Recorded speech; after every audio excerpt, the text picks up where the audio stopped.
আমাদের আদৌ কোনো ফরেন পলিসি আছে কিনা 15 বছর ধরে এটা গ্লোবালি পরিচিত না। আমাদের আসলে কোনো ফরেন পলিসি নাই, ছিল না। রোহিঙ্গা শব্দটা আমরা ব্যবহার করি নাই।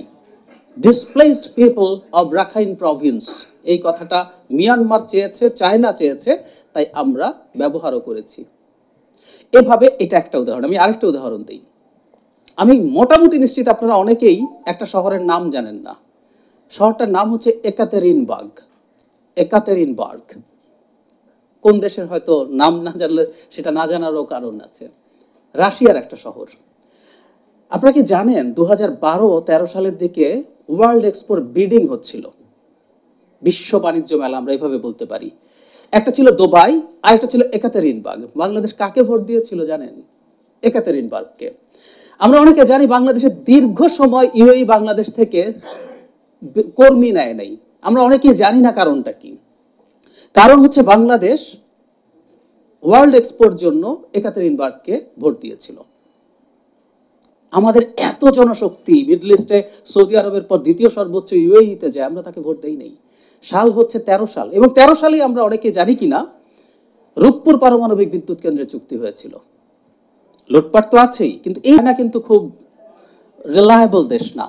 খেয়াল করেন চায়না এখন বর্তমানে অন্যান্য দলের সাথে, যে মাহাদি ভাই আছেন, বিএনপির সাথে খুব খাতির হয়ে গেছে, জামাতের সাথে খাতির করছেন। তারা যেই ক্ষমতায় আসে বা যার প্রবাবিলিটি থাকে তারা তাদের সাথে করে। সো শেখ হাসিনা ওখানেও খাতির করেছে। সো মাই আর্গুমেন্ট ইজ, যেখানে যে পাওয়ারফুল দেশকে দরকার ছিল সেই দেশের সাথে ডিল করেছে, এবং অনিবার্যভাবে ভারতের সাথে বেশি করেছে, উইচ ইজ রাইট।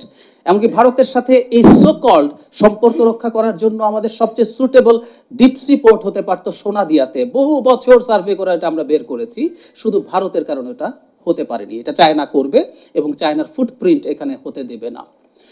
তার মানে এখন এটা থেকে আসি যে আমাদের এখানে বলা হচ্ছে চ্যালেঞ্জ এবং স্ট্র্যাটেজিক রিঅ্যালাইনমেন্ট।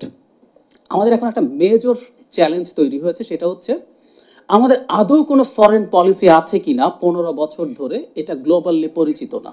আমাদের আসলে কোনো ফরেন পলিসি নাই, ছিল না, একেবারেই ছিল না। জাস্ট অ্যাডহক শেখ হাসিনার যা যা সুবিধা মনে হয়েছে। চায়না চাইছে ঠিক আছে আমি তিস্তা দিয়ে দিলাম, পরে ইন্ডিয়া গেলাম, ইন্ডিয়া চাপ দিয়েছে না তিস্তা দেবো না, এই হচ্ছে পররাষ্ট্রনীতি। সো আমাদের প্রথম এবং প্রধান চ্যালেঞ্জ হচ্ছে আমরা যে একটা সভরেন স্টেট, আমাদের একটা ফরেন পলিসি আছে, এই মেসেজটা আমাদের এই অঞ্চলে এবং গ্লোবালি দেয়া। কারণ আপনি যখন একবার সরে আসেন, ফিরে যাওয়া ইজ রিয়েলি ভেরি টাফ। এই প্রবলেমটা ফেস করেছিল জো বাইডেন যখন ক্ষমতায় আসে।